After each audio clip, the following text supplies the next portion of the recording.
जरा सोचिए, आप एक बड़े स्कूल में पढ़ते हैं, वहां पर कई सारे स्टूडेंट्स हैं, लेकिन वहां पर टीचर्स की कमी है।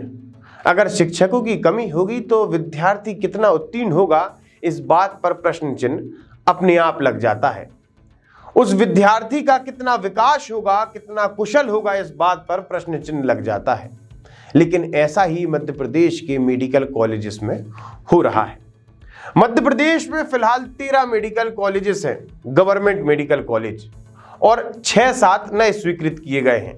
लेकिन पुराने 13 मेडिकल कॉलेजेस में शिक्षकों की कमी है।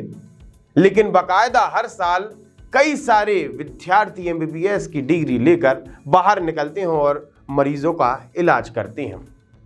अब आप ही बताइए, इस इलाज में कितनी क्वालिटी नजर आ सकती है। नमस्कार, मैं आशुतोष भार्गव, आप देख रहे हैं आयुध।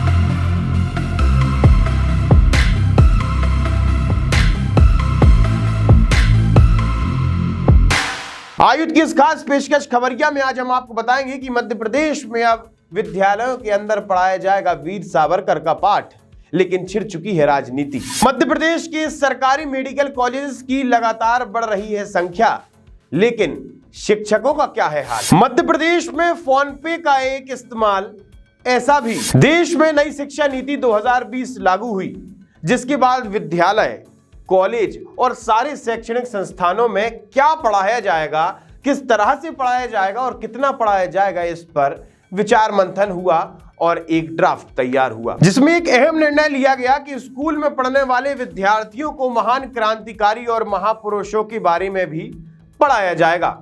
जिसके चलते ही मध्य प्रदेश में विद्यालयों के अंदर अब से वीर सावरकर का पाठ पढ़ाया जाएगा। ऐसा नहीं कि मध्य प्रदेश ये पहला प्रदेश हो, इससे पहले उत्तर प्रदेश और हरियाणा में वीर सावरकर के पाठ को पाठ्यक्रम में शामिल कर दिया गया है। लेकिन इस बात पर से राजनीति शुरू हो जाती है। मध्य प्रदेश सरकार का यह कहना है कि वीर सावरकर को 2 बार काला पानी की सजा सुनाई गई थी। वो काला पानी की सजा काटने भी गए थे, लेकिन अपनी चतुराई के बल पर वो वहां से निकले और पूरा का पूरा इतिहास वीर सावरकर का सामने रख देते हैं। जिसके बाद मुख्यमंत्री शिवराज सिंह चौहान ने स्पष्ट शब्दों में कहा कि मध्य प्रदेश के स्कूलों में अब वीर सावरकर का पाठ पढ़ाया जाएगा। वीर सावरकर क्यों नहीं पढ़ाए जाने चाहिए? काले पानी में रहे, 2-2 जन्मों की सजा हुई, देश के लिए सर्वस्व न्यौछावर कर दिए, उत्कट देशभक्त आज भी सेलवर जेल में जब जाके देखते हैं कि किस तरह के सेल में सावरकर जी रहते थे, उनके दूसरे भाई भी वहां थे, कई सालों तक पता नहीं चला कि दूसरा भैया भी आए, जिसने देश के लिए अपना सर्वस्व न्यौछावर कर दिया, उनकी जीवनी पढ़ाई जाएगी। मध्य प्रदेश शिक्षा विभाग के इस निर्णय के बाद कांग्रेस पार्टी ने दनादन भारतीय जनता पार्टी और मध्य प्रदेश सरकार पर निशाना साधना शुरू कर दिया। लोगों का यह कहना है कि जिस व्यक्ति ने अंग्रेजों से माफी मांग ली थी, उस व्यक्ति को मध्य प्रदेश के पाठ्यक्रम में क्यों शामिल किया जा रहा है। साथ ही कांग्रेस पार्टी से विधायक आरिफ मसूद का यह कहना है कि हमने तो कभी भी वीर सावरकर के बारे में नहीं पढ़ा। इन बातों से यह स्पष्ट नजर आ रहा है कि उन्होंने सिर्फ अकबर महान को पढ़ा है और बाबर, हुमायूं और औरंगजेब को पढ़ा है। क्योंकि इससे पहले औरंगजेब, हुमायूं, बाबर, अकबर को ही पढ़ाया जाता था और इन्हें हमेशा जब हम इतने से थे तब से महान बताया जाता था। एक सोचने वाली बात है कि मध्य प्रदेश में लंबे समय से अगर कोई राष्ट्र विरोधी कंटेंट पढ़ाया जाता है और जब उसका विरोध होता है और उस पर मामला दर्ज करने की बात आती है, तो यही जो सावरकर का विरोध कर रहे हैं वही मौन साध लेते हैं। बीते दिनों इंदौर के लॉ कॉलेज से एक मामला सामने आया था, जहां पर फरहत खान द्वारा लिखी गई एक पुस्तक collective violence and criminal justice में हिंदू और राष्ट्रीय स्वयंसेवक संघ के बारे में गलत टिप्पणी की गई थी। जिसके बाद विरोध प्रदर्शन हुआ और विरोध प्रदर्शन के बाद उस कंटेंट को, उस पुस्तक को वहां से हटाया गया। लेकिन प्रश्न वही उठता है कि हम आज भी गुलामी की जंजीरों को क्यों नहीं तोड़ पा रहे हैं। अगर विद्यार्थियों को वीर सावरकर का पाठ पढ़ाया जा रहा है तो उसमें बुराई क्या है। वीर सावरकर अकबर, बाबर, हुमायूं, औरंगजेब से तो कहीं ज्यादा राष्ट्र के लिए समर्पित थे। पिछले कुछ दिनों से मध्य प्रदेश में स्वास्थ्य व्यवस्थाओं को लेकर अच्छी खबरें सुनने मिल रही हैं। लगभग 1 महीने पहले कैबिनेट बैठक में यह निर्णय लिया गया कि दमोह में एक नया मेडिकल कॉलेज खोला जाएगा। इसी के साथ ही 2 दिन पहले कैबिनेट बैठक में यह फैसला लिया गया कि मध्य प्रदेश में नए 6 मेडिकल कॉलेजेस खरगोन, धार, भिंड, बालाघाट, टीकमगढ़ और सीधी में भी सरकारी मेडिकल कॉलेजेस खोले जाएंगे। फिलहाल 13 मेडिकल कॉलेज में विद्यार्थी पढ़कर डॉक्टर बनते हैं, एमबीबीएस की डिग्री लेते हैं।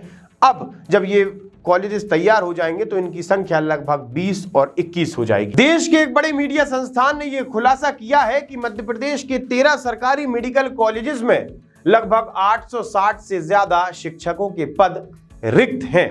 उनकी नियुक्ति नहीं हो रही, उनकी भर्ती नहीं हो रही।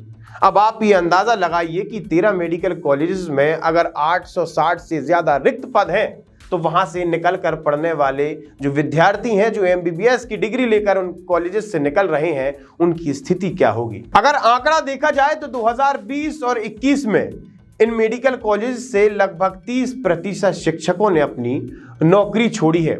इसी के साथ ही पिछले 5 सालों में लगभग 150 से ज्यादा शिक्षकों ने नौकरी छोड़ी है और इसका कारण है वहां पर होने वाली अव्यवस्थाएं। तो यहां टीचर्स एसोसिएशन के लोगों का भी ये कहना है कि अगर कॉलेजेस में प्रोफेसर ही नहीं रहेंगे और उन कॉलेजेस से जब कोई विद्यार्थी पढ़ाई करके एमबीबीएस की डिग्री लेकर फील्ड पर उतरेगा तो उसकी क्वालिटी क्या होगी, इस बात से अंदाजा लगाया जा सकता है। अभी मेडिकल कॉलेजों में जो लगातार वृद्धि हो रही है और खास तौर से हम ये देख रहे हैं कि पूरे देश में और प्रदेश में जो नए मेडिकल कॉलेज खुल रहे हैं उसमें चिकित्सकों की और मेडिकल टीचर एसोसिएशन की भी अपनी एक राय है और उसका हमारा मत ये है कि इस तरह की बेहताशा वृद्धि से आप क्वालिटी के चिकित्सक बिल्कुल तैयार नहीं कर सकते। और हम ये देख रहे हैं कि गांव-गांव, जिलों में नए मेडिकल कॉलेज हो रहे हैं। ये मेडिकल कॉलेज तो नहीं होंगे, ये एक तरह से जिला अस्पताल या एक अस्पताल के रूप में जरूर इनकी मान्यता हो सकती है, क्योंकि अस्पताल चलाना और एक मेडिकल कॉलेज चलाना दोनों में जमीन आसमान का अंतर होता है। तो उतर कर आपका इलाज कर रहे हैं तो उनमें कितनी क्वालिटी होगी। मैं किसी को क्रिटिसाइज नहीं कर रहा हूं, लेकिन ये इसी बात से अंदाजा लगाया जा सकता है कि उनके शिक्षक ही नहीं थे तो उनका विद्यार्थी कितना मजबूत होगा। हम उन डॉक्टर्स और विद्यार्थियों को क्रिटिसाइज नहीं कर रहे हैं, हम क्रिटिसाइज कर रहे हैं उस सिस्टम को जिसने अभी तक इतने सारे शिक्षकों के पदों को रिक्त रखा है, जिसकी वजह से मध्य प्रदेश की स्वास्थ्य व्यवस्थाएं सुधरने की जगह बिगड़ती नजर आ रही हैं। जब से मोदी जी आए हैं पूरे देश में डिजिटल हो गया है। लोगों को खबर सुननी है तो डिजिटल, लोगों को घूमना है तो डिजिटल, लोग घड़ी भी डिजिटल पहनते हैं और पेमेंट भी डिजिटल करते हैं। यहां तक कि अब मध्य प्रदेश में राजनीतिक पार्टियां एक दूसरे पर आरोप और प्रत्यारोप भी डिजिटल तरीके से कर रही हैं। लेकिन यहां पर कांग्रेस पार्टी से एक चूक हो गई। कांग्रेस पार्टी ने मुख्यमंत्री शिवराज सिंह चौहान को लेकर कुछ पोस्टर्स, कुछ पैम्पलेट लगाए जिस पर फोन पे का उपयोग किया गया। उन पोस्टर्स पर फोन पे लिखा था और नीचे क्यूआर कोड था जिसे स्कैन करते हैं तो अंदर का कंटेंट निकल कर आता है। लेकिन उसके बाद फोन पे ने कांग्रेस पार्टी को एक नोटिस भेजा।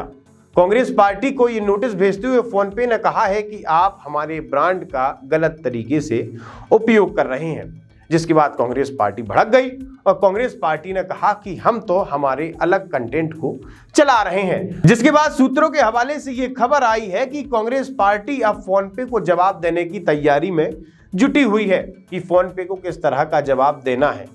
जिसके बाद मध्य प्रदेश के गृह मंत्री डॉक्टर नरोत्तम मिश्रा ने कांग्रेस पार्टी की चुटकी लेते हुए कहा कि कांग्रेस पार्टी को फोन पे से माफी मांगनी चाहिए। कांग्रेस पार्टी ने फोन पे के टैग मार्क का, फोन पे के लोगो का, फोन पे के नाम का गलत उपयोग किया है, लेकिन कांग्रेस पार्टी माफी मांगने की जगह उन पर नाराज होती नजर आ रही है। अब ये तो चोरी और सीना चोरी हो गई है और फोन पे वैसे कांग्रेस के लिए बना भी नहीं है, जो 1 नंबर का पैसे का ट्रांजैक्शन होता है उसके लिए बना,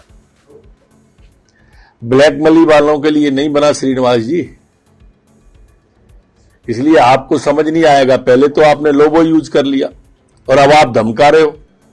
यूपीआई की ये व्यवस्थाएं हैं, ये वास्तव में इस तरह के कृत्य के लिए नहीं है। जिस पर माफी मांगना चाहिए उस पर धमका रहे हो। अब चूंकि मध्य प्रदेश में 2023 का विधानसभा चुनाव नजदीक है, इसको लेकर के राजनीतिक पार्टियां अलग अलग तरीके से एक दूसरे को घेरने की कोशिश करेंगी। नए नए उपाय ढूंढे जाएंगे, नए नए तरीकों से एक दूसरे की टांग खिंचाई की जाएगी। हम आपको सारी की सारी गतिविधियों से अवगत कराते रहेंगे। आप बस हमारे साथ जुड़े रहिए। आपका बहुत बहुत धन्यवाद।